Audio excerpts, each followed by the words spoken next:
Revenge Dress 2.0. And we're not talking about Meghan Markle. I just saw this headline about Lily Allen and her revenge dress, and I want to get into all of that. So let's talk about it. But before we begin, let me introduce myself. My name is Tiffany, and this is Revealing the Narc. On this channel, we take what's out there in the news and look at manipulations and toxicity that's taking place and see how we can apply them to our own lives and avoid it as much as possible. Everything that's said here is for entertainment and educational purposes only, and everything we talk about can be found in the public domain. Okay, everyone, I hear you. I'm markled out too. I hear you. I've seen all your comments, and I wanted to diversify this channel. In fact, that's the reason why I got on camera, because I felt that it's so much easier for me to talk about other things because I don't need all of that B-roll footage playing in the background where I was trying to entertain you in my previous videos. So what I want to do is talk about David Harbour and his estrangement from his wife, Lily Allen. Now, this is a story that's been breaking and it's ongoing, and I am new to following it. I just covered one aspect of this story on my true crime channel, and you can find that video. The link will be in the description, and this is what it looks like on my other channel. So, this article specifically caught my eye because sometimes worlds collide, and that's what happened when I stumbled upon this article. The title is As Lily Allen Shows David Harbour Exactly What He's Missing in Revenge Dress 2.0, How She Has Had the Last Laugh While Her Cheating Ex Risks Being Shunned from Hollywood Over Bully Claims. This was published on November 4th. So I'm recording this on November 7th. Things are moving very fast with this entire situation. So what we talk about here may not necessarily apply. So for example, this title mentions bullying claims in Hollywood, and that is another video that I will make where it's alleged that Millie Bobby Brown had pages and pages of allegations against David Harbour. But these are all breaking things and everything is fluid at the moment. The article begins when Princess Diana attended the Serpentine Gallery dinner in 1994. It was her choice of attire that made headlines around the world. The young royal, clad in a racy, off-the-shoulder silk evening gown, made quite the statement in the wake of Prince Charles's infidelity coming to light, with newspapers around the world dubbing the garment her revenge dress. I'm going to include some footage here now of Princess Diana making that iconic walk from the car to the dinner.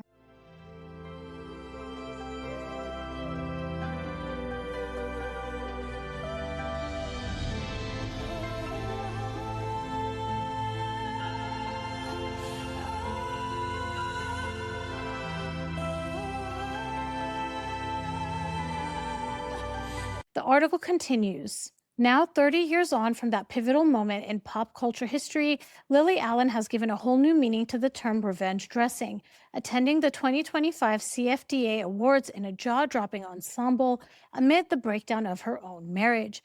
Ensuring her estranged husband would see exactly what he's missing, the mother of two took to the red carpet in a tiny white bralette that flashed her assets and toned stomach. Personally, I don't like this look. I don't even know why they're calling it a revenge dress. It's not a dress, it's a skirt and a bra. And I'm a little bit offended that they're comparing it to Princess Diana's revenge dress. Maybe the situations might be similar in that there's estrangement in the couples and there's cheating that's involved, but the outfits, I don't really see a comparison. And in the article that we went through on my true crime channel, what the Daily Mail said there was quite a stretch too. So I'm having hesitate. They're really grasping at straws, I feel, in that article. And let's continue with this one and see what else we have to say about it. The article says the look was a metaphorical, and I'm not going to say that, to her estranged husband, who has come under fire of late for his alleged infidelity, as well as claims he bullied and harassed a younger co-star on set. We know now that that younger co-star is actually Millie Bobby Brown, allegedly based on what I've been reading over the last couple of hours. Much like Diana's little black dress, the eye-catching ensemble ensured she made global headlines in what has proven to be one of the many parallels between Lily and the Princess of Wales. Well, here we go. Let's see what they're saying are the similarities between these two situations. And I don't know about that headlines around the world. I honestly hadn't seen this outfit until I saw the title for this article, and this was published 3 days ago. The article continues and says, as Diana's marriage began to crumble, she famously told the world of Charles's affair with Camilla Parker Bowles, announcing on Panorama, there were 3 of us in this marriage, so it was a bit crowded. Let's pause here. We know that that Panorama interview was incredibly manipulative, the way that it came about.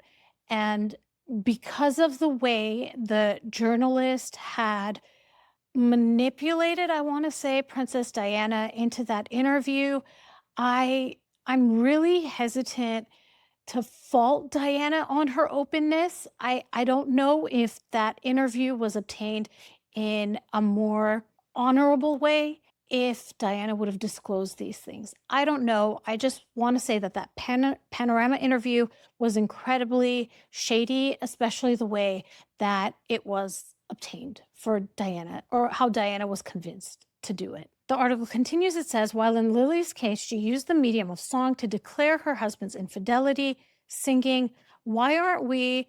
Wow, there's a lot of bad words as I'm going through these articles about Lily Allen and David Harbour and the entire situation. So, my apologies if I'm a little, I don't know, prude in the words that I decide not to say. So, apologies for that, but let's continue. Yeah, that's what you said, but you let me think it was me in my head and nothing to do with them girls in your bed. Yikes. Let's continue. Her latest album, West End Girl, is a no holds barred look at the dissolution of her marriage, in which she recounts learning her husband was having an affair with a woman she has named Madeline.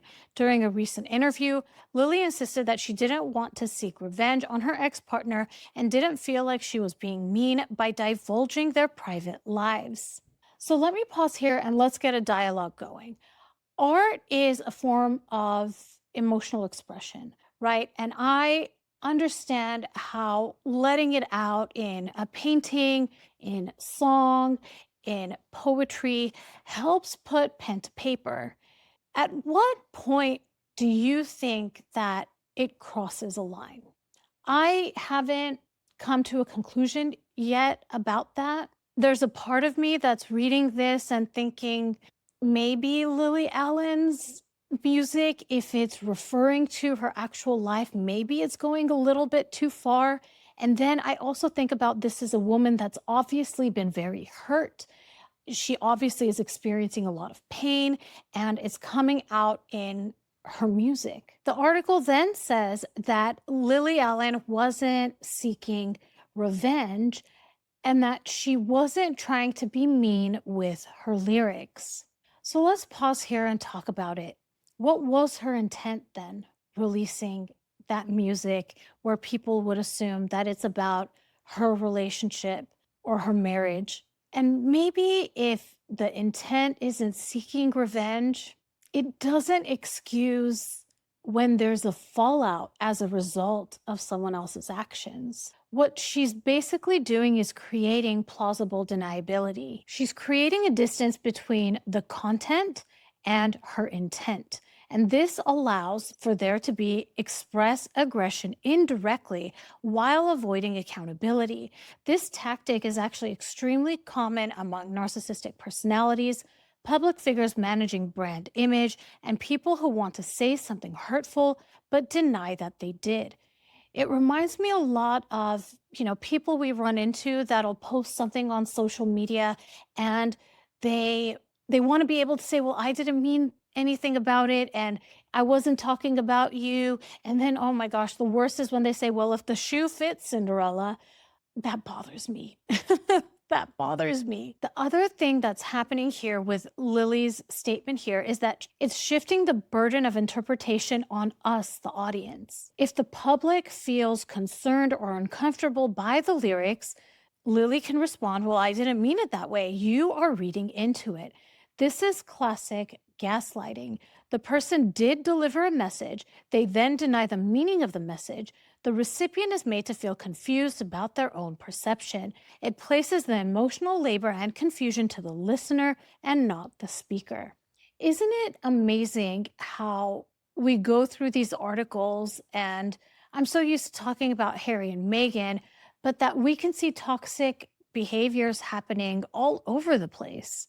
A person doesn't necessarily need to be a narcissist to do hurtful things. And I think that's what we're seeing here. I don't know anything about Lily Allen, but based on the lyrics that we're seeing so far, it's it raises some questions. When someone expresses something that clearly has emotional weight, but then denies any emotional intent, it creates confusion. It's a way of releasing hostility while still protecting reputation. It invites the listener to question their own interpretation instead of questioning the speaker's motives. And a thought just came to me. Should Harry and Meghan divorce? I imagine that we're going to see a lot of this type of behavior coming out where there's a lot of plausible deniability, and the interpretation is on the audience or on the world to really uncover what the behaviors or the actions mean. And then, of course, it's going to be a moral gaslighting that takes place. Well, I didn't mean it that way. You're the one that took it that way. The denial functions as a shield. It allows the person to deliver emotional impact but then step back and claim purity. That's not transparency, that's image management.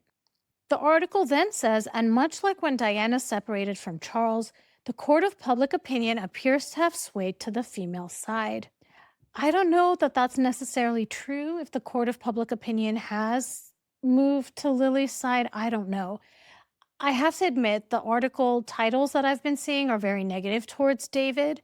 So perhaps that is the case. But what I want to do is look at all of it objectively. I don't want to draw any conclusions yet. I want to look at his actions and her actions. I'm just going to proceed trying to be as without bias as possible. So I'm curious to know, what do you all think about this? Have you been following this story, and what are your thoughts? Please drop them in the comments. If this was interesting to you, please like and subscribe. Hit that notification bell so you'll know every time I drop a new video. I want to thank you so much for listening. I'd like to ask that in lieu of super chats and super stickers, if you would please consider donating to the National Domestic Violence Hotline.